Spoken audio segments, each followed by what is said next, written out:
Olá, amigos, lição número 13, quarta-feira, Jacó abençoa seus filhos, né?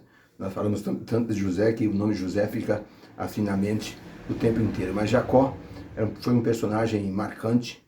Jacó, descendente de Isaac, assim, por assim dizer, neto de Abraão. E nele Deus colocou todas as esperanças para que ele pudesse, então, ser a base para o povo escolhido. E agora estava no Egito.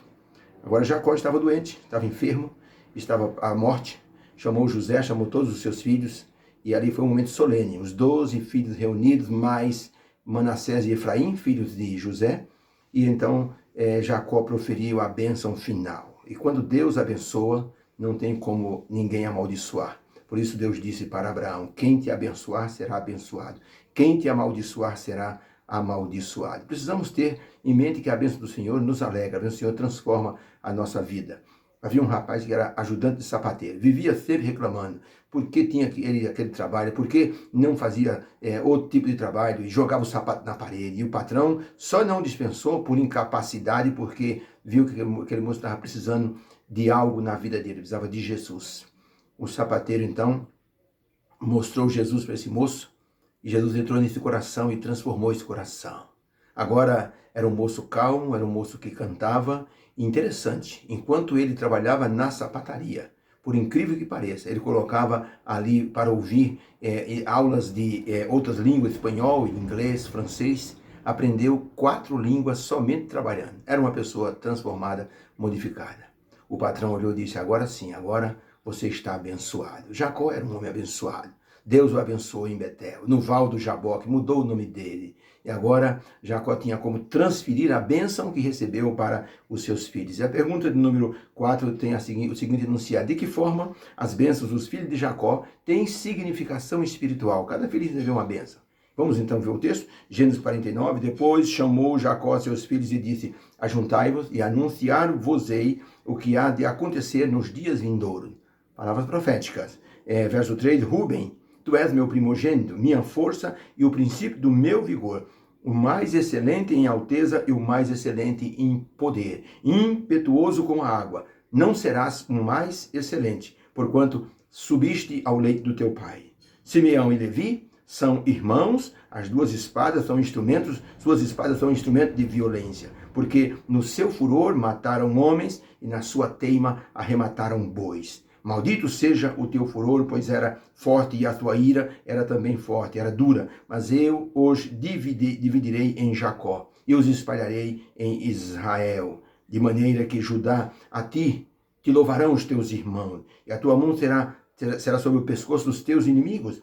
Os filhos do teu pai a ti se inclinarão. O cetro não se arredará de Judá, nem o legislador dentre seus pés, até que venha Siló. E a ele se congregarão os povos. Os olhos serão vermelhos de vinho e os dentes brancos de leite. Zebulon habitará no porto dos mares e será como o porto dos navios, e o seu termo será para Sidom. Issacar jumento de fortes ossos, deitado entre 2 fardos. E viu ele que o descanso era bom e serviu debaixo do tributo. Dan julgará o seu povo como uma das tribos de Israel. Dan será serpente junto ao caminho, uma víbora junto à vereda.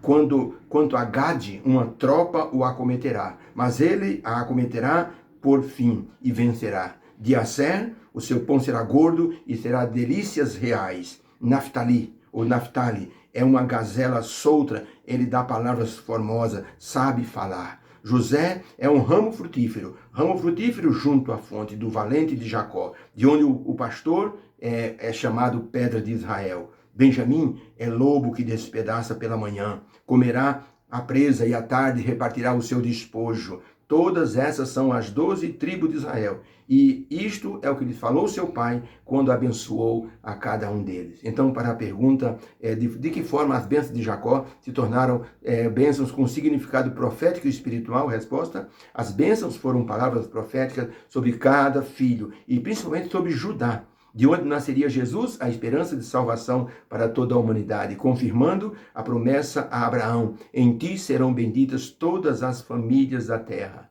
Além de mencionar profeticamente as bênçãos para cada um dos seus filhos, Jacó também falou do caráter, da personalidade de cada um e destacou a tribo de Judá, dizendo que o cetro real não se apartaria de Judá e que todos se inclinariam diante dele, porque de Judá viria mais tarde a linhagem de Davi, e da linhagem de Davi viria o Messias, que se tornaria o rei do universo, e todos se prostrariam na sua presença. Por isso que Jacó disse: Judá, o cetro real não se apartará da sua tribo. E realmente a história confirmou. Judá se tornou o centro dos reis de Israel. Ellen White escreveu no livro Patriarcas e Profetas, página 235, o seguinte: finalmente, todos os filhos de Jacó foram reunidos em redor do seu leito de morte. Agora, quando os filhos esperavam receber sua última bênção, o espírito de inspiração repousou sobre Jacó. E em visão profética, desvendou-se-lhe o futuro de seus descendentes,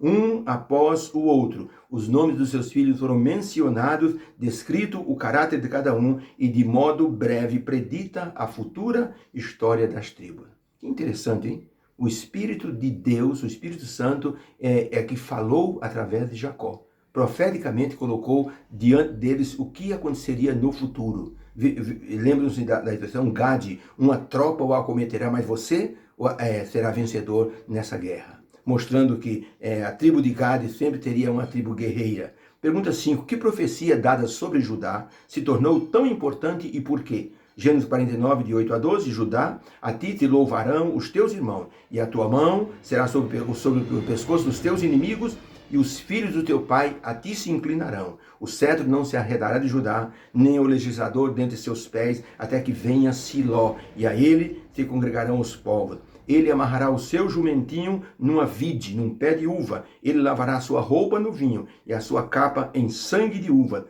Os olhos serão vermelhos de vinho e os dentes brancos de leite. Então, para a pergunta, que profecia dada sobre Judá se tornou tão importante? Porque, resposta, Jacó mostrou que o Messias viria da tribo de Judá e antecipou a promessa que diante dele todo joelho se dobraria em santa adoração. Judá é representado como um leão. Por isso que Jesus é chamado o leão da tribo de Judá. É uma profecia que indica o nascimento do Salvador como rei do universo. Deus abençoe a todos. Que nós possamos ter aprendido que as bênçãos estão nas mãos de Deus. Fique com Deus e tenha uma boa quarta-feira. Amém.